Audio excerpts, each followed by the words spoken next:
नमस्कार, बहुत स्वागत है आपका न्यूज 24 मध्य प्रदेश छत्तीसगढ़ में। आपके साथ मैं हूं शिवम सिंह। सबसे पहले बात करेंगे आज महाकाल लोक की महिमा की। महाकाल लोक का लोकार्पण कल यानी 11 अक्टूबर को पीएम मोदी करेंगे। पीएम मोदी उज्जैन पहुंचेंगे और महाकाल लोक का लोकार्पण करेंगे। इसके साथ ही जय श्री महाकाल एंथेम को भी लॉन्च करेंगे। महाकाल लोक के लोकार्पण को लेकर सभी तैयारियां लगभग पूरी हो चुकी है। सीएम शिवराज लगातार तैयारियों की समीक्षा कर रहे हैं। महाकाल लोक के लोकार्पण से पहले ही उज्जैन समेत पूरा प्रदेश शिवमय हो चुका है। प्रदेश के सभी मंदिरों को सजाया गया है। उज्जैन में तैयारियों को लेकर हर अपडेट न्यूज 24 मध्य प्रदेश छत्तीसगढ़ आप तक पहुंचा रहा है। उज्जैन से जो तस्वीरें सामने आ रही है वो मन को मोह लेने वाली हैं। अब सीधे आपको उज्जैन भी लिए चलेंगे और आपको बताएंगे कि कैसी तैयारी वहां पर चल रही है, कितना उत्साह वहां मौजूद लोगों में है। इसके अलावा महाकाल मंदिर में जो श्रद्धालु पहुंच रहे हैं वो कैसा महसूस कर रहे हैं। चूंकि कल महाकाल लोक का लोकार्पण होगा, तैयारियां बिल्कुल अंतिम चरणों में हैं। सीएम शिवराज हर पल की अपडेट ले रहे हैं और न्यूज 24 मध्य प्रदेश छत्तीसगढ़ आपको हर पल की अपडेट, हर तैयारी की खास नजर आपको दिखा रहा है। इन सबके बीच में कल जो है कार्यक्रम बेहद खास होने वाला है। कल पीएम मोदी पहुंचेंगे और महाकाल लोक का लोकार्पण करेंगे। सीधे आपको लिए चलते हैं महाकाल लोक के राम घाट पर, जहां न्यूज 24 मध्य प्रदेश छत्तीसगढ़ की टीम मौजूद है और हर एक तस्वीर आपको दिखाएंगे कैसी वहां पर तैयारियां चल रही हैं। चलेंगे उज्जैन।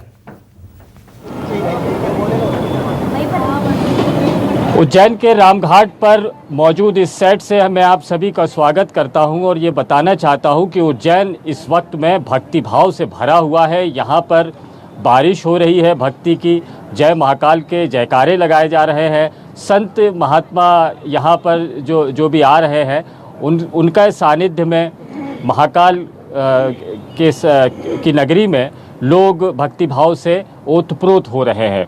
और रामघाट के क्षिप्रा तट पर मैं यहाँ पर मौजूद हूँ और मेरे साथ कुछ संत भी मौजूद हैं जिनके साथ में हम चर्चा करेंगे कि महाकाल की महिमा कैसी है। हमारे साथ है क्रांतिकारी संत डॉक्टर अवधेशपुरी महाराज, जो स्वास्तिक पीठाधीश्वर है। महाराज, आपका बहुत बहुत स्वागत है। और हमारे साथ है बाल योगी उमेश नाथ जी महाराज, जो पीठाधीश्वर है वाल्मीकि धाम के।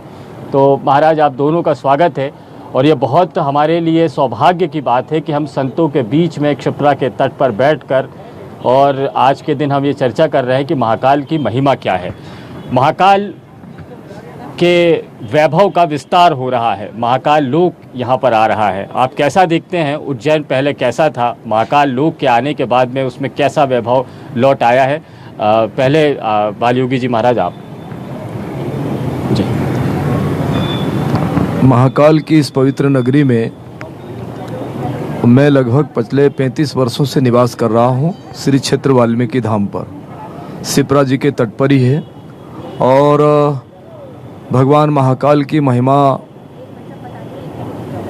जो वेदों ने गाई है, दुनिया के समस्त ऋषि मुनियों ने उसका गुणगान किया है और तब से लेकर के आज तक सभी ऋषि मुनि भगवान महाकाल का गुणगान करते आ रहे हैं। अभी हम महाकाल लोक की चर्चा में हैं और महाकाल लोक अर्थात महाकाल वन, शिप्रा तट पर भगवान महाकाल विराजमान हैं और ये महाकाल लोकार्पण जो हो रहा है, इससे पूरे उज्जैन के सारे संत गण, सारे देश के संत महात्मा और चिंतनशील विवेकशील महापुरुष, आचार्य, पुरोहित सब बहुत प्रसन्न हैं और प्रसन्नता के साथ हम इस कार्य को भगवान से प्रार्थना करते हैं कि खूब शानदार तरीके से ये संपन्न हो।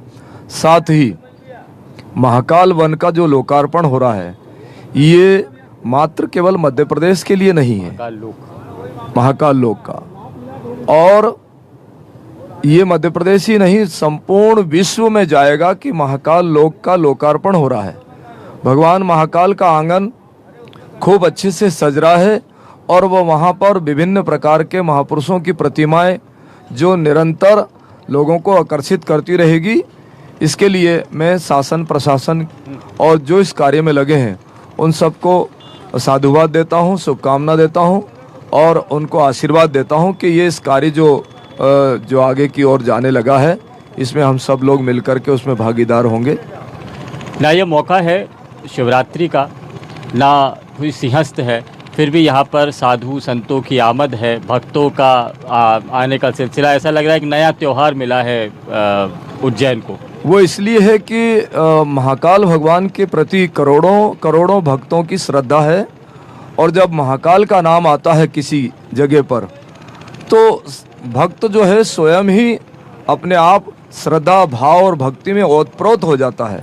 हम देखते हैं जब यात्राएं करते हैं तो लगभग 99% गाड़ियों पर महाकाल लिखा रहता है। तो आज की स्थिति में महाकाल के प्रति लोगों की श्रद्धा जागृत हुई है, और श्रद्धा में शासन और प्रशासन ने एक अहम भूमिका निभाई संतों के साथ में, कि वो महाकाल को अब महाकाल लोक के रूप में सब लोग देखेंगे और दर्शन करेंगे। इससे बढ़िया कोई बात हो नहीं सकती। महाकाल लोक के साथ में डॉक्टर अवधेशपुरी महाराज साहब, महाकाल लोक भी जुड़ गया है महाकाल के साथ में। महाकाल लोक आंगन जो है महाकाल का वो सज रहा है, और ये ऐसी सजावट है कि जिसके होने मात्र से पूरे उज्जैन के घर आंगन सजने लगे हैं। हर कोई अपने घर आंगन को सजा रहा है, तोरण लगा रहा है और फूलों से सजाया जा रहा है। और आज तो बिल्कुल जैसे कल लोकार्पण होने वाला है, आज तो ऐसा लग रहा है कि दीपावली से पहले जो छोटी दीपावली आती है वो आ गई है। आप क्या कहते हैं? बहुत अच्छा। मैं सर्वप्रथम भूत भावन भगवान महाकाल के श्री चरणों में नमन करते हुए, उनको प्रणाम करते हुए ये कहना चाहूँगा कि यह जो दुर्लभ क्षण आए हैं, या तो कहिए आप माइक ये वाला ले लीजिए। यह जो ऐतिहासिक क्षण हैं, ये अपने आप में बहुत महत्वपूर्ण है। न केवल यहाँ के घर और आंगन सज रहे हैं, न केवल यहाँ की गलियाँ सज रही हैं, मेरे दृष्टिकोण से अगर कहा जाए तो प्रत्येक महाकाल के भक्त का हृदय भी इस समय भाव से है, जी हाँ बिल्कुल, हाँ अभिभूत है जी।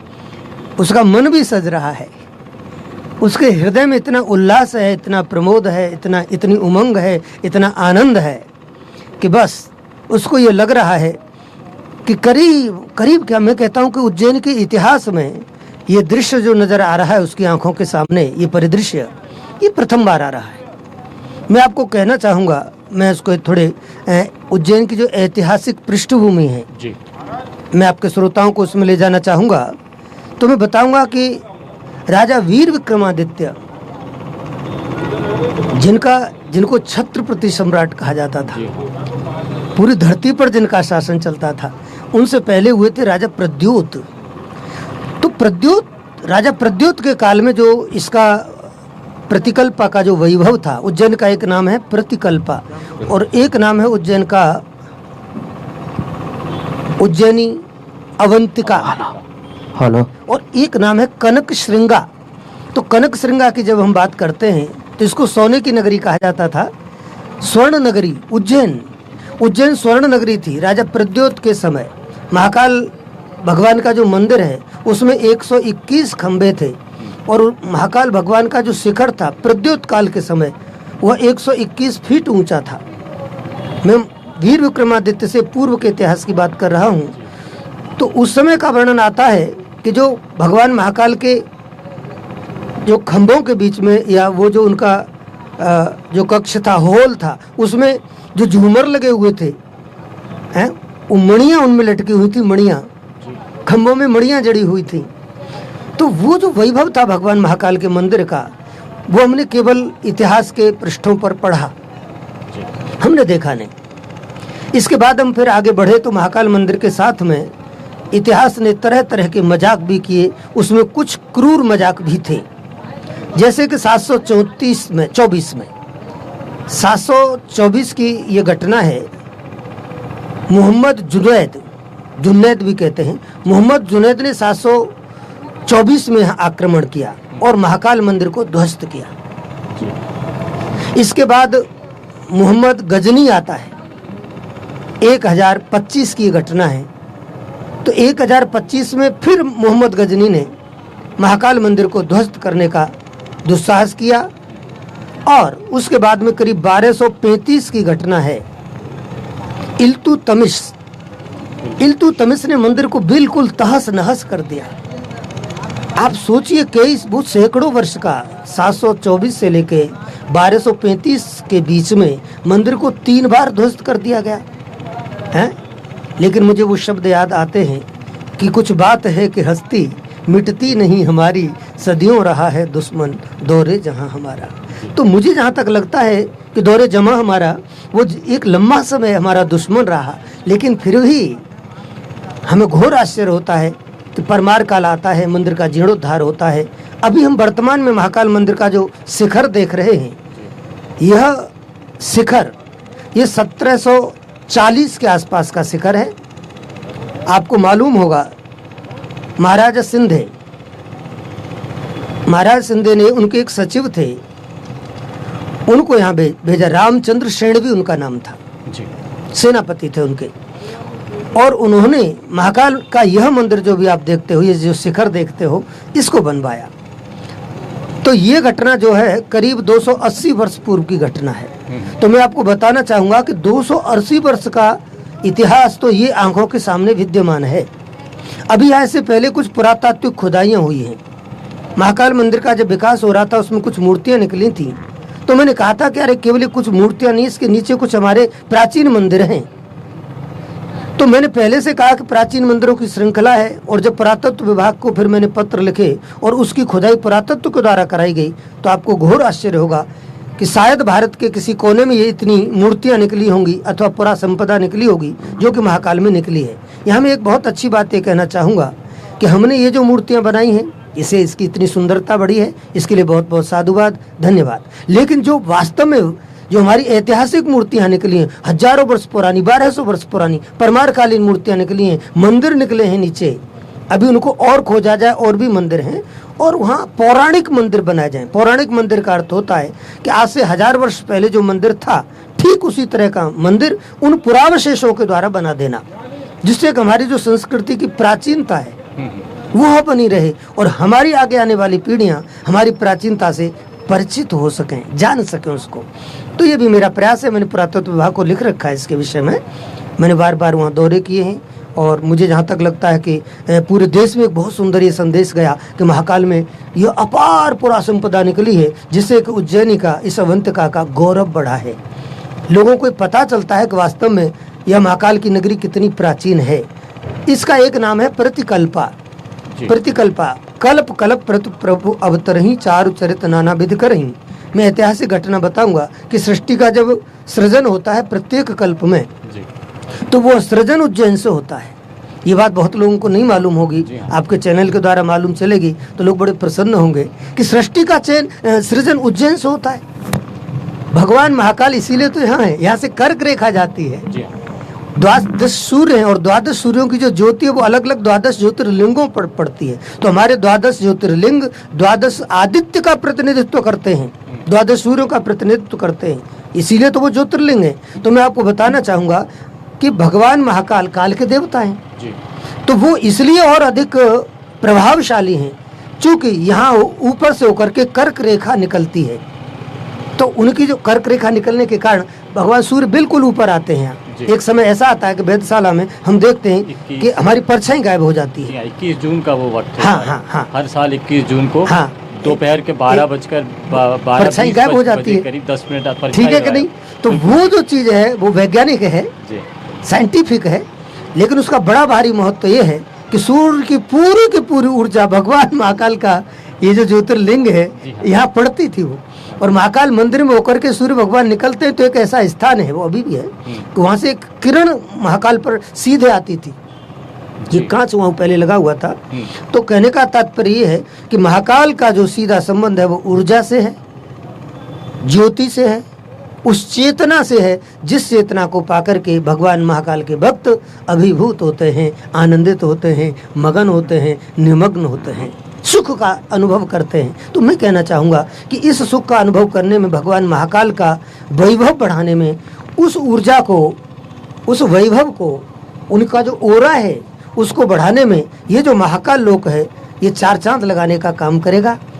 तो मैं ये कहना चाहूँगा कि माननीय मोदी जी ने, हमारे माननीय मुख्यमंत्री जी ने, शिवराज सिंह जी चौहान, क्योंकि प्रदेश सरकार का भी आपको मालूम है कि आधा बजट प्रदेश सरकार का है, आधे से अधिक, और आधा केंद्र सरकार का है, तो दोनों के पैसे से महाकाल लोक का विकास हुआ है। तो वास्तव में पहले यहाँ अंग्रेजी में सब नाम रखे थे, महाराज जी भी थे वहाँ, हम भी थे। हम गए थे काशी कॉरिडोर का उद्घाटन करने के लिए। हमको वहाँ आमंत्रित किया गया। तो हमने कहा यार सब कुछ अच्छा लग रहा है लेकिन कॉरिडोर अच्छा नहीं लग रहा है, क्योंकि अंग्रेजी में, हमारे धार्मिक स्थलों के नाम अंग्रेजी में होंगे तो ये ठीक बात नहीं है, क्योंकि हमारी जो संस्कृति है वो अंग्रेजी नहीं है। हमारी संस्कृति है संस्कृत, हमारी संस्कृति है हिंदी हमारी राष्ट्रभाषा है। तो मैंने माननीय प्रधानमंत्री जी को करीब 6 महीने पूर्व एक पत्र लिखा था और मैंने अनुरोध किया था कि हमारे हिंदू सनातन धर्म के जो धार्मिक स्थल हैं, महाकाल मंदिर में जो निर्माण कार्य चल रहे हैं, जिनके नाम अंग्रेजी में रख दिए गए, जैसे Mahakal corridor, Mahakal ticket kiosk, Mahakal plaza, ये आदि नाम थे। करीब 20-25 नाम की सूची मैंने भेजी है। तो मैंने कहा कि ये सब गलत बात है, क्योंकि हमारे यहाँ हिंदी बोलने वाले भक्त अधिक आते हैं। हिंदुस्तान की ये धरती है, हमारी राष्ट्रभाषा हिंदी है, इसलिए क्यों न हम इन नामों को हिंदी में रखें। तो मुझे बहुत प्रसन्नता है इस बात की कि माननीय मुख्यमंत्री जी ने इस सुझाव को माना और फिर यहाँ जितने भी निर्माण कार्य थे, इवन दुकानों के नाम भी हिंदी में रखने के लिए वो घोषणा करके गए। आज सारे नाम हिंदी में हैं और महाकाल कॉरिडोर का नाम महाकाल लोक के रूप में आप आज प्रसारित कर रहे हैं।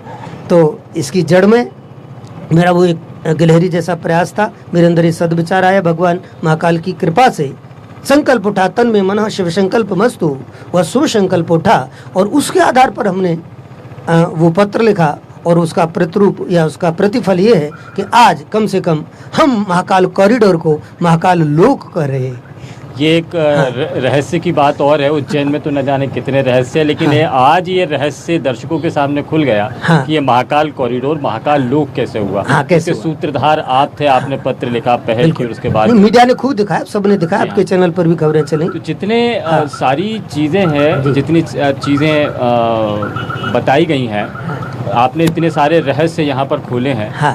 तो इन सारे रहस्यों के साथ साथ में बहुत सारी पुराने वैभव की बातें आपने बताई हैं कि हमारा वैभव जो है लौट आया है, ऐसा लगता है महाकाल उसमें देख के। और भूपेंद्र सिंह जी भी हमारे साथ में यहाँ पर आ गए हैं। भूपेंद्र सिंह जी नगरीय प्रशासन मंत्री है, मध्य प्रदेश के सिंहस्थ मामलों के जानकार हैं। उन जीवन का जितना समय उन्होंने मंत्रालय में बिताया है, शायद आपने उज्जैन में भी उतना ही वक्त बिताया होगा। सिंहस्थ में तो पूरा मार्गदर्शन हुआ जी। भूपेंद्र सिंह जी से हम चर्चा करेंगे, लेकिन अभी हम बता रहे थे बहुत सारी ढेर सारी ज्ञान की चीज़ें महाराज जी ने यहाँ बताई है। बालयोगी जी से मैं ये जानना चाहूँगा कि जितने रहस्य यहाँ पर बताए हैं, तो महाकाल की महिमा की क्या बहुत सारी और भी ऐसी चीज़ें हैं जो लोगों को नहीं मालूम है और मालूम होना चाहिए? उसके लिए महाकाल लोक एक बड़ा ज़रिया हो सकता है। देखिए, अभी जो नई जनरेशन जो चल रही है उसको हमारे धार्मिक ग्रंथों का और हमारे धार्मिक इतिहासों का पढ़ने का उसको जो है चाव नहीं है। तो महाकाल भगवान और इस देश की जो आध्यात्मिक संपदा है, तो हमारे देश का बड़ा दुर्भाग्य है कि जो हमारे युवा बालक और बालिकाएं हैं वो हमारी धार्मिक संपदा को आत्मसात नहीं कर पा रहे। और अगर वेद, उपनिषद, व्याकरण, स्मृति, धर्मशास्त्र या इस भारत के इतिहास को हम अपने पाठ्यक्रमों में अगर शामिल करें तो बच्चों को ये जानकारी मिले कि महाकाल क्या है, वेद क्या, उपनिषद क्या है, ऋषि मुनि क्या है, और इस भारत भूमि पर जो हमारी जो संपदा है, जो भारतीय संस्कृति है, उसको हम कैसे अपने जीवन में आत्मसात कर पाएं। ये मैं मानना चाहता हूं कि हम सब लोग मिल करके जो प्रयास कर रहे हैं, शासन प्रशासन भी उसमें सम्मिलित है, देश भी उसमें सम्मिलित है और संत समाज भी उसमें सम्मिलित है। हमारा यही प्रयास रहे कि अगर कोई बालक बालिका हमारे आध्यात्मिक धर्म ग्रंथों से अगर अछूता रह गया तो उसको उन धर्म ग्रंथों को हम पाठ्यक्रमों में शामिल कर लें, जिससे कि महाकाल ही नहीं संपूर्ण राष्ट्र के जितने भी ऋषि मुनि और देवी देवताओं के जो स्थान हैं, चाहे 12 ज्योतिर्लिंग हो या 84 महादेव हो या हमारी सप्तपुरियाँ हो या हमारे चारों धाम हो, उन सब के विषय में हम अपने समाज के जितने भी भक्त बालिका या बालक हैं वो सब धर्म शास्त्रों को पढ़ने का एक अपने जीवन में संकल्प ले लें मन में। तब कहीं जाकर के हम ये मान पाएंगे कि हम सब लोग अपने भारत की जो संपदा है उसको समझते हैं, जानते हैं। और मैं ये भी कहूँगा कि बालक और बालिकाओं से कि आज अगर हम भारत के इतिहास को स्वीकार करेंगे तो कल भारत का इतिहास हमको भी स्वीकार करेगा। इसलिए हमको अपने धर्म ग्रंथों को पढ़ना चाहिए, हमारी संस्कृति के विषय में उनको जानना चाहिए। बहुत शुक्रिया। भूपेंद्र सिंह जी हमारे साथ में आ चुके हैं। सर, आपका बहुत बहुत स्वागत है। और महाकाल लोक का एक वो और मौका आ गया है। आमतौर पर शिवरात्रि, सिंहस्थ के मौके पर उज्जैन में आना होता है, लेकिन अब महाकाल लोक के लोकार्पण के अवसर पर भी आपने एक मौका दे दिया कि साधु संत श्रद्धालु यहाँ पर आएँ। और इतना खूबसूरत सा नज़ारा है, घरों घर दीपावली जैसे माहौल मनाया जा रहा है। ऐसा लग रहा है दीपावली पहले आ गई है वक्त से। जब आपने महाकाल लोक की कल्पना की थी तब वो कैसी थी, और क्या वो पूरा शिल्प अब उकेर के ज़मीन पर आ पाया है, तैयार हो पाया है, अभी बहुत कुछ और बाकी है? सबसे पहले तो मैं पूज्य संतगणों के चरणों में प्रणाम करता हूँ। जहाँ तक महाकाल लोक का प्रश्न है, तो सिंहस्थ के समय से माननीय मुख्यमंत्री जी का और उसके पहले से भी हमेशा उनका बाबा महाकाल के प्रति जो श्रद्धा भक्ति है वो हमेशा रही ही है।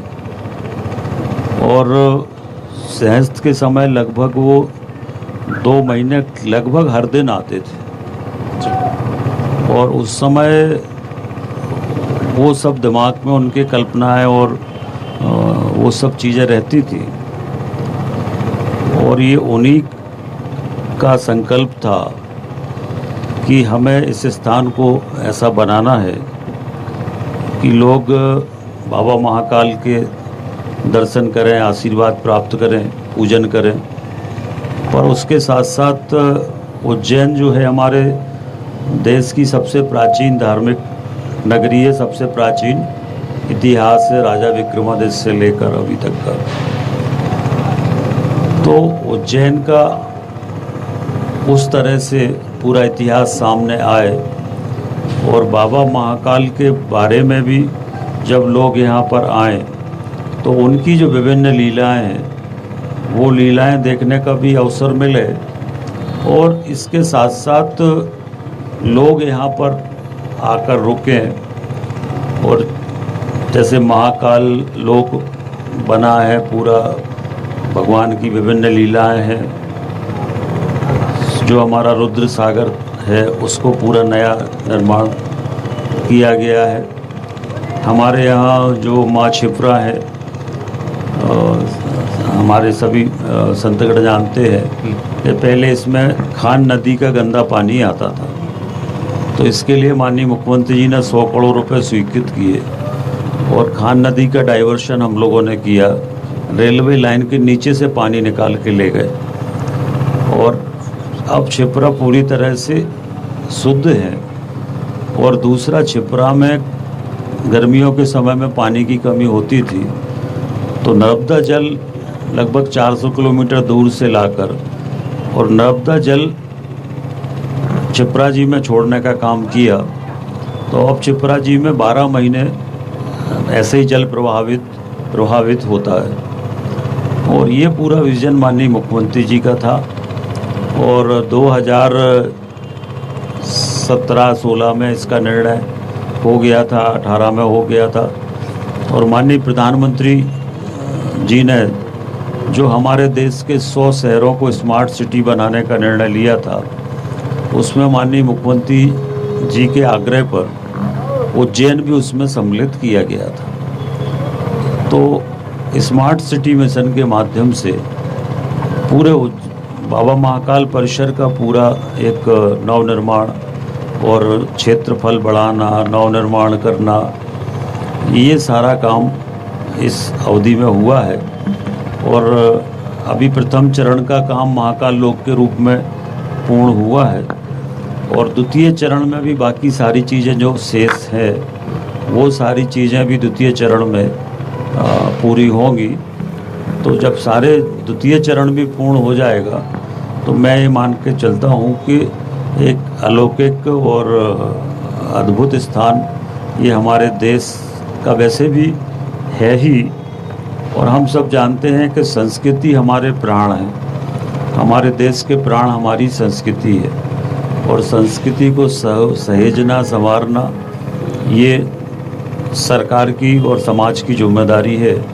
उस काम को हम लोग कर रहे हैं। आपने विजन बताया है, प्रथम चरण में क्या हो रहा है, द्वितीय चरण में क्या होगा। हम आपसे ये भी जानेंगे कि द्वितीय चरण में परिकल्पनाएं किस तरह से करके रखी, कैसा नज़र आएगा उज्जैन। तो शुभम, ये है यहाँ पर संतोष से हमने देखा कि महिमा किस तरह से बढ़ रही है, धर्म ध्वजा फिर से लहरा रही है, जो वैभव चला गया था शायद लौट रहा है महाकाल लोक के लोकार्पण से।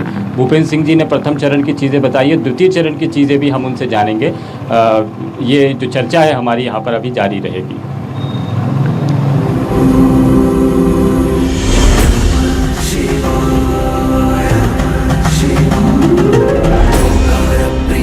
विभूषण ह्रीकार प्रिय ईश शिवा सलालित अंतकनाशन गौरी समेत गिरीश शिवा अंबरवास चिदंबर नायक तुम्बुरु नारद सेव्य शिवा आहार प्रिय अष्टदिगेश्वर योगी हृदय प्रिय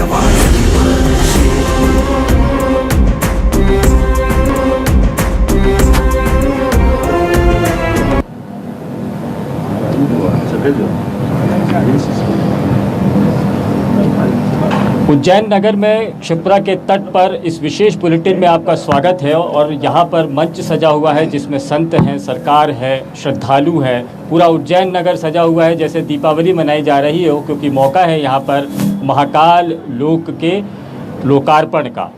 महाकाल लोक के लोकार्पण के मौके पर प्रधानमंत्री नरेंद्र मोदी यहाँ पर आने वाले हैं और उसका लोकार्पण कल करने वाले हैं। लेकिन इससे पहले ही उज्जैन के मंदिरों को लेकर, महाकाल को लेकर चर्चाएं छिड़ी हुई है। संत समाज उत्साहित है, श्रद्धालु उत्साहित है। हमारे साथ मेहमानों का एक पैनल भी यहाँ पर मौजूद है जिनसे मैं आपको रूबरू करा देता हूँ। हमारे साथ मौजूद हैं बालयोगी संत उमेश नाथ जी महाराज, जो पीठाधीश्वर है वाल्मीकि धाम से। महाराज जी, आपका स्वागत है। क्रांतिकारी संत डॉक्टर अवधेशपुरी महाराज, स्वास्तिक पीठाधीश्वर। महाराज जी, आपका भी स्वागत है। हमारे साथ मौजूद है मध्य प्रदेश के नगरीय प्रशासन मंत्री और महाकाल लोक की मॉनिटरिंग करने वाले भूपेंद्र सिंह जी। भूपेंद्र सिंह जी, आपका बहुत बहुत स्वागत है।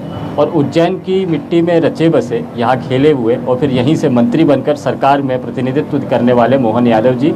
मोहन यादव जी, आपका भी बहुत बहुत स्वागत है। सबसे पहले मैं भूपेंद्र सिंह जी के पास में आऊँगा और ये जानना चाहूँगा कि प्रथम चरण में महाकाल लोक तो दुनिया देख रही है और दुनिया देखने भी वाली है, बेसब्री से इंतज़ार है इसके दर्शन का।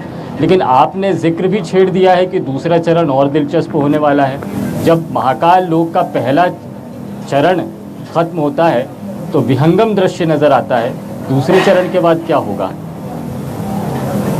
देखिए, दूसरा चरण जो है, दूसरे चरण में जो बाकी बेसिक सुविधाएं जो हैं, हमारे आवासीय जो धर्मशाला है वो उसमें है, मंदिर क्षेत्र का जो विस्तार है वो उसमें है, पूरा प्लान है, उसका एक बड़ा प्लान है और उसमें काम चल भी रहा है तेज़ी के साथ। और संभावना है कि इसको लगभग 1 साल में हम लोग पूरा कर लेंगे। तो ये जो पूरा क्षेत्र है अब लगभग 20 हेक्टेयर में हो गया, जो पहले मात्र 2-2.5 हेक्टेयर में ही था, तो अब 20 हेक्टेयर में इसका विस्तार हुआ है। तो पूरी योजना प्लानिंग उसकी बनी हुई है द्वितीय चरण की, तो उसके अनुसार सारे काम प्रारंभ हो गए। उज्जैन तो मंदिरों का शहर है, जगह जगह पर मंदिर हैं, रहस्य छुपे हुए हैं, हर मंदिर के साथ में अलग गाथाएं हैं। तो यहाँ पर विकास की अपार संभावनाएं भी हैं, क्या उसको लेकर भी कुछ प्लानिंग है? नहीं, निश्चित रूप से ये भी एक विकास की कड़ी ही है। आज मान लो महाकाल लोक बना है तो आप ये मानकर चलिए कि इससे आर्थिक प्रगति भी हमारे उज्जैन की और पूरे मालवा क्षेत्र की इससे आर्थिक प्रगति भी होगी। और एक ये सर्किट बनने जा रहा है जिसमें ओंकारेश्वर, महाकालेश्वर, उज्जैन, इंदौर, देवास, ये सब मिला के एक सर्किट हो जाएगा।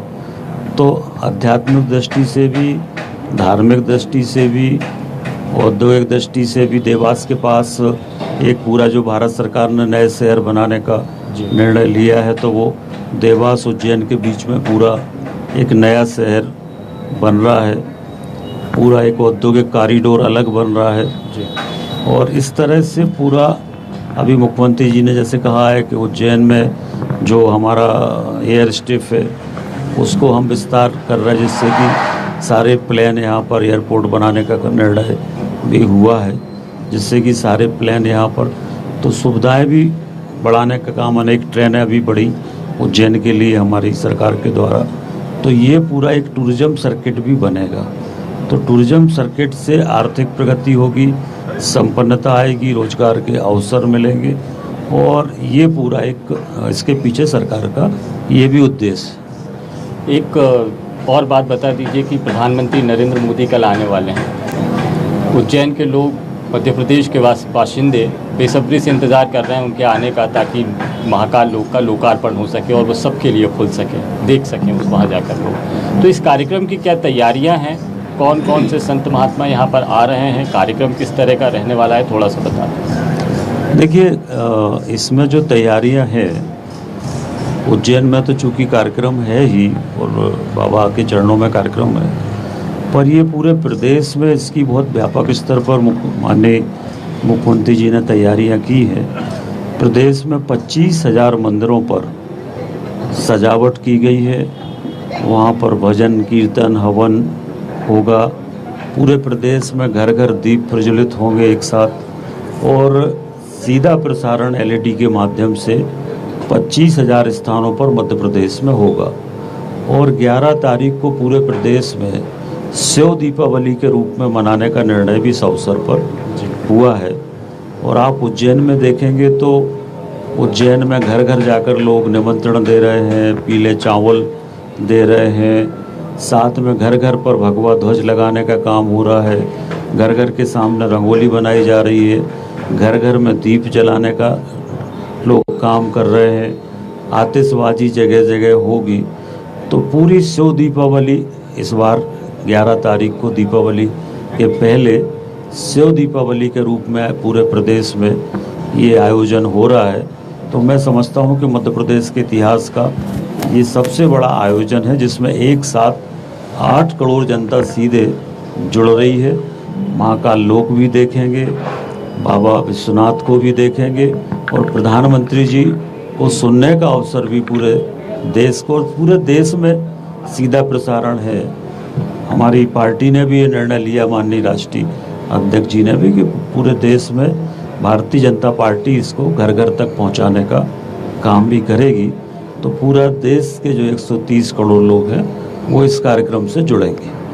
बहुत बहुत शुक्रिया हमें ये जानकारी देने के लिए। हम जानते हैं कि बहुत व्यस्त समय में से आपने थोड़ा सा वक्त निकाला हमारे लिए, तो बहुत बहुत शुक्रिया हमसे बात करने के लिए और इतनी सारी जानकारियाँ देने के लिए। बहुत धन्यवाद। बहुत थैंक यू वेरी मच। अग्नि वस्त्र धारण करके अपनी सांस्कृतिक विरासत से समाज को जोड़ने का काम करते हैं। तो ऐसे में स्वाभाविक रूप से उज्जैन में आने वाले लोगों को जो हमारे धर्म के हैं उनको भी जिज्ञासा होती है। जैसे बाबा महाकाल तो निराकार रूप है, शैव रूप है, लेकिन उनकी साकार दृष्टि से कौन कौन से कथानक जुड़े हुए हैं उनको बारे में लोगों को जिज्ञासा रहती है। भगवान महादेव के 2 विवाह हुए हैं, तो 2 विवाह के प्रसंग अलग अलग प्रकार के हैं। तो एक सती से हुआ, एक पार्वती माता से हुआ है। तो सती माता से और पार्वती माता की जो विवाह प्रसंग की घटनाओं को भी लोगों को रुचि से देखने की इच्छा होती है। भगवान ने तांडव नृत्य किया, लेकिन तांडव नृत्य वो सती माता के शव के विच्छेदन के बाद किया था, लेकिन उनने एक आनंद नृत्य भी किया है, जो उस आनंद में मोहक नृत्य के माध्यम से वो उन्होंने बहुत सुंदर नृत्य किया है। तो वो 108 रुद्रों की वो प्रतिमा जिनके माध्यम से उनके भाव भंगिमा जनता देखना चाहेगी और उसकी मुद्राएं आज भी देखने लायक। खास करके जो हमारे कथकली और बाकी ऐसे नृत्य हैं जो दक्षिण भारतीय शैली में बहुत रुचिकर हैं, वो सारी मुद्राओं से उसका एक तरह से शिव का नृत्य तो हम सब के लिए आदरणीय है। तो उस कारण से भगवान शिव की वो मुद्राओं को भी देखने की लोगों की इच्छा रहती है। फिर भगवान कृष्ण की हम मान के चलते कि भगवान विष्णु का अवतार भगवान कृष्ण के नाते से है। और हमको मालूम कि जब शिव विवाह हुआ तो भगवान को सजाने का काम भगवान विष्णु ने स्वयं अपने हाथों से किया है। उनके बाल संवार रहे हैं, उनके माथे पे चंद्रमा लगा रहे हैं। तो हमारी ये जो प्राचीन कई कथानक यही सारी घटनाएं हैं, अरुंधति से लगा करके सप्तऋषि तक, नवग्रह मंडल से लेकर बाकी सारी चीज़ों तक, तो ये जिज्ञासु को हमारे धर्म के अलावा भी लोग अगर आके देखना चाहें, जो हमारे लिए धर्म के बारे में जानना चाहते हैं, उनको भी यहाँ अवसर मिलना चाहिए। वो सारी बातों को समझे, देखे और इस सब के माध्यम से उज्जैन की कीर्ति आभा प्रसिद्धि बढ़े। यही कारण है कि आदिकाल से हमारा उज्जैन में 84 महादेव है, सभी प्रकार के देवस्थान हैं। इन देवस्थानों की अलग घटनाएं हैं। उन घटनाओं को लेकर के लोग अपना समय दर्शन करने आते तो केवल बाबा महाकाल के दर्शन नहीं करते, बाकी सब दूर भी जाते हैं। तो स्वाभाविक रूप से जो जिसकी जिसमें रुचि है, स्थापत्य की रुचि है, किसी को मूर्ति शिल्प में रुचि तो वो देखे, किसी को साहित्य में रुचि तो वो देखे। हम तो उज्जैन को साइंस सिटी के रूप में भी डेवलपमेंट कर रहे हैं। ये उज्जैन का केवल धार्मिक स्वरूप नहीं है, उज्जैन व्यापार का केंद्र भी वर्षों वर्षों से रहा है। तो व्यापार के केंद्र के नाते से 2 4 लेन माननीय मोदी जी ने उज्जैन में दिए हैं, जिनके कारण से हमारी अब आज की स्थिति में सीधा सौराष्ट्र द्वारका से लगा करके पूर्वांचल असम तक का एक मार्ग उज्जैन में से 4 लेन होकर गुजर रहा है। एक हैदराबाद से लगा करके देहरादून तक का एक 4 लेन उज्जैन से गुजर रहा है। दोनों का क्रॉस बिंदु उज्जैन बन रहा है। भविष्य की दृष्टि से उज्जैन ग्रीनविच के बजाय उज्जैन से कालगणना की केंद्र बने, इस दिशा में काम हो रहा है। तो कई सारी दिशाओं में उज्जैन में काम होते दिखाई दे रहा है। उसी की एक कड़ी में श्री महाकाल लोक का लोकार्पण का अवसर है। मैं जरूर बताना चाहूँगा कि माननीय मोदी जी ने 2016 के कुंभ मेले में, विचार कुंभ में वो आए थे सभी साधु संतों के साथ में, हमारी संस्कृति को लेकर के, उज्जैन के विकास को लेकर के, धर्म को लेकर के और आगे जाकर के ये सारी चीज़ों में जो मानवता जुड़ी हुई है, उसमें यक्ष प्रश्न कई समय पे असमुचित होते हैं। उन प्रश्नों पे विचार विमर्श करके भविष्य में हमको किस किस प्रकार से किस किस तरह की चीज़ों का ध्यान रखना चाहिए या उसको विकास का भी क्रमशः मॉडल कैसे बने, ये उन सारे संवादों का केंद्र भी उज्जैन रहा है। तो मुझे लगता है कि ये सारे कई सारे विमर्श के बाद ये सारी घटनाओं के ये ऐसे कुछ अभी लक्षण दिखाई दे रहे हैं कि ऐसा लग रहा है कि सम्राट विक्रमादित्य का काल वापस हमारे सामने आया है और हम उस लोक में जी रहे हैं जिस लोक के माध्यम से हमारे यहाँ मानवता भी धन्य हुई है और सच्चे अर्थ में एक तरह से लघु रूप है उज्जैन पूरी पृथ्वी का। तो वो लघु रूप से हम अपनी दृष्टि से दुनिया को यहाँ का दर्शन भी दिखा रहे हैं और संस्कृति से परिचय भी करा रहे हैं। वाह, क्या बात कही है आपने। और आपने मूड दिया है कि मैं अब क्रांतिकारी संत डॉक्टर अवधेश की पूरी महाराज के साथ में चर्चा के लिए आऊँ। मैं महाराज ये जानना चाहता हूँ कि ये जिस तरह की चर्चाएं छेड़ी है मनमोहन यादव जी ने, महाकाल की महिमा का हम बात कर रहे हैं यहाँ, तो ये वो जगह है उज्जैन महाकाल वन जो प्रलय काल में महाकाल ने खुद इसको अपने रहने की जगह चुना था जी। तो इससे जुड़ी हुई कुछ चीज़ें क्या थी? आपने हालांकि शुरुआत की कर दी थी, मैंने कर दी थी। प्रलय के बाद में फिर शुरुआत यहीं से होती है। बिल्कुल बिल्कुल। मैं आपको बताऊं कि इसका एक नाम है प्रतिकल्पा। प्रतिकल्पा है, प्रत्येक कल्प में सृष्टि का सृजन इस धरती से होता है, उज्जैन से होता है। वही केंद्र है महाकाल, जहाँ महाकाल विराजित हैं। और इसका प्रतिकल्पा का प्रतिनिधित्व करने के लिए, वो स्मरण हमको दिलाने के लिए महाकाल के जस्ट पास में एक मंदिर है, उसका नाम है अनादि कल्पेश्वर। वो जो अनादि कल्पेश्वर मंदिर है वो इसी का प्रतिनिधित्व कर रहा है। तो आप कल्पना करिए कि जिस धरती पर जहाँ से कर्क रेखा निकलती हो, ध्यान दीजिएगा, जिस धरती पर राजा वीर विक्रमादित्य जैसे राजा हुए हों, जिनका शासन पूरी धरती पर चलता था, हैं? एक छत्र साम्राज्य जिस राजा का रहा हो, तो ये केंद्र तो था ही। जैसा कि अभी माननीय मोहन जी बता रहे थे कि यह न केवल आध्यात्मिक केंद्र रही है, यह वास्तव में पुराने समय में यह व्यापार का भी एक केंद्र रही है। हमारे यहाँ जैसे आप क्षिप्रा जी को देख रहे हैं, क्षिप्रा के बारे में तो बहुत सारा वर्णन है ही, लेकिन हमारे यहाँ सप्त सागर हैं। सप्त सागरों में यहाँ कमल खिलते थे और उज्जैन का जो कमल था उसकी जो क्वालिटी थी वो धरती पर कहीं नहीं मिलती थी। ठीक है, इसे कमलों की नगरी भी कहा जाता था। और देश और विदेश से यहाँ, मतलब उस जमाने में भी, आज से 2000-2500 वर्ष पहले भी लोग व्यापार करने के लिए यहाँ आया करते थे। ये मैंने हिस्ट्री में पढ़ा। दूसरी बात मैं आपको कहना चाहूँगा कि आप परिसंकल्पना कर सकते हैं कि आज से 5000 करीब 200 वर्ष पहले भी अगर भगवान कृष्ण मथुरा को छोड़ करके यहाँ अध्ययन करने आते हैं तो हम जान सकते हैं कि शिक्षा के क्षेत्र में उज्जैन का स्तर क्या रहा होगा। तो अभी तो एजुकेशन हब बन ही रहा है और हमारे माननीय मंत्री जी बहुत ही सक्रिय हैं और बहुत ही ऊर्जावान हैं, और मैं तो कहूँगा बहुत सांस्कृतिक आपका जो नॉलेज है, ज्ञान है धार्मिक और सांस्कृतिक, वो भी बहुत अच्छा है, बहुत अच्छा है। तो अब आप चूँकि उच्च शिक्षा मंत्री हैं तो मैं आशान्वित हूँ कि वह शिक्षा के क्षेत्र में इसको और अधिक आगे ले जाएंगे, इसके व्यक्तित्व में 4 चांद लगाएंगे और लगा रहे हैं अब तक। तो ये बड़ी एक सुखद अनुभूति की बात है कि हम उस जगह पर बैठे हैं जिस स्थान ने, जिस मिट्टी ने, यहाँ के महापुरुषों ने, यहाँ वीर विक्रमादित्य हुए, यहाँ कवि कालिदास, कौन नहीं जानता कवि कालिदास, यहाँ इतने मर्मज्ञ और इतने भावुक व्यक्तित्व हुए हैं कि कवि कालिदास बादलों के माध्यम से संदेश देते हैं, मेघदूतम, मेघ के माध्यम से संदेश दे रहे हैं। पवनदूत तो आपने पढ़ा होगा, लेकिन पवनदूत से भी एक बड़ी चीज हमको लगती है परिसंकल्पना के जगत में, मेघदूत। हम इस बादल को संदेश वाहक बना दें, ये कितनी बड़ी बात है कि हे बादल, तू इधर से जा रहा है, हवा के माध्यम से उड़ते उड़ते तो हमारा संदेश दे देना। मैं आपको ये बताना चाहूंगा कि आपने गाना सुना होगा, फिल्मी गाना, वो कि कबूतर जा जा जा, सुना है कि नहीं? तो वो तो ये अभी की बात है, ये आज के उस कवि की परिसंकल्पना है, लेकिन हमारे कवियों की परिसंकल्पना कितनी आगे थी, ये मैं आपको उदाहरण देना चाहता हूँ कि उन्होंने मेघ को संदेश वाहक बनाया, बादल को संदेश वाहक बनाया। तो ये वो धरती है। यहाँ न केवल ये मैं कहूँगा, मैं ये भी कहूँगा कि यहाँ राजा भर्तृहरि जैसे राजा हुए, जिनके त्याग की चर्चाएं, जिनके वैराग्य की चर्चाएं, जिनकी नीति की चर्चाएं हैं, नीति शतक, वैराग्य शतक, श्रृंगार शतक, उन्हीं की तो देन है, तो पूरे देश और पूरे विश्व में आखिर होती हैं। तो ये उज्जैन की धरती बहुत ही महिमामय है, बहुत ही गरिमामय है, और मैं समझता हूँ कि महाकाल लोक के अभी तो प्रथम चरण का दर्शन हम कर रहे हैं, तो पूरे देश नहीं, मैं तो कहता हूँ कि पूरे विश्व में इतना सुखद संदेश जा रहा है कि अब महाकाल में यहाँ का जो पर्यटन है, निश्चित रूप से मेरी नज़र में कम से कम 2 गुना तो होने वाला है। मोहन जी, 2 गुना तो कोई नहीं गया, और अधिक बढ़ जाए तो अलग बात। तो ये निश्चित है कि जब यहाँ का पर्यटन बढ़ेगा तो ये पर्यटक स्थल बनेगा और अधिक महत्वपूर्ण, और सभी लोगों को इसका लाभ मिलेगा, जैसा कि मंत्री जी कह ही रहे थे।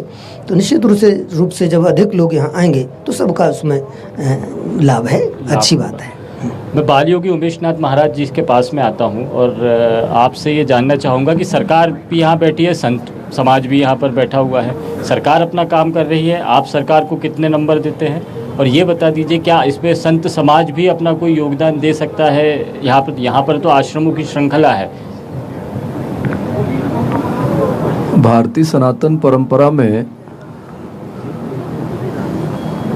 ऋषि मुनियों की परंपरा और संतों की परंपरा ने ही पूरी सृष्टि के भक्तों को, चाहे वो किसी भी क्षेत्र में काम करता हो, राजनीतिक हो, प्रशासनिक हो, सामाजिक हो, उन सबको संतों ने ही अपने सानिध्य में रखा है। और आपको ये भी जानकारी होगी कि प्राचीन काल में बड़े बड़े महापुरुष तो थे ही, लेकिन जो राजा महाराजा थे वो संतों की शरण में जाकर के वहाँ से ज्ञान अर्जित करते थे और फिर अपना राज्य चलाते थे। बस ठीक उसी प्रकार से शिवराज सिंह जी भी, माननीय मोदी जी भी संतों के सानिध्य में, संतों के शरण में रह करके, और वो चाहे किसी भी जगह हो देश में, संतों के पास जाकर के उनका सानिध्य प्राप्त करते हैं। इसमें कहीं दो राय नहीं, वो सारे समाज को जानकारी में है। साथ ही अभी जब ये महाकाल भगवान का जो ये कार्य चला, जो महाकाल लोक के रूप में आया है, उसमें भी माननीय शिवराज सिंह जी ने और उनकी समस्त जो मंत्रिमंडल की जो टीम है, उसने भी सभी संतों से परामर्श लिया और जैसा जैसा संतों ने उसको मार्गदर्शित किया, उस पर उन्होंने काम करने का प्रयास किया। और मैं ये समझता हूँ कि भगवान महाकाल की ये जो पवित्र नगरी है, भगवान महाकाल ने सबसे पहले यहाँ शासन चलाने का, रीति नीति का ज्ञान जो है राजनीतिक लोगों को दिया। और वो हमारे यहाँ श्रावण मास में 4-5 सवारियाँ रहती हैं। भगवान स्वयं महाकाल अपने मंदिर से निकल करके और प्रजा को दर्शन देते हैं और प्रजा का हाल जानते हैं। तो उनसे प्रेरणा लेकर के हमारे राजनीतिक भी, मंत्री भी उनसे प्रेरणा लेकर के घर घर जा कर के और अपने कार्यों के प्रति उनके सामने पहुंचते हैं। और अगर संत इस देश में ना होते या हमारी ऋषि मुनियों की परंपरा ना होती तो आज ये जितने भी जो हमारे राजनीतिक जो लोग हैं उनसे ही तो प्रेरित होकर के ये इतना बड़ा काम कर रहे हैं, चाहे वो राम जन्मभूमि हो या काशी विश्वनाथ जी हो या जो भी महाकाल लोक में आकर ये महाकाल होगा। और लोक शायद हम तो ये उम्मीद करेंगे कि ये सिलसिला और आगे बढ़े। 12 ज्योतिर्लिंग है और 12 ज्योतिर्लिंग है और भगवान शंकर जी की जो परंपरा है वो निरंतर आगे की ओर चलती रहे। ऐसी वक्त की कमी है।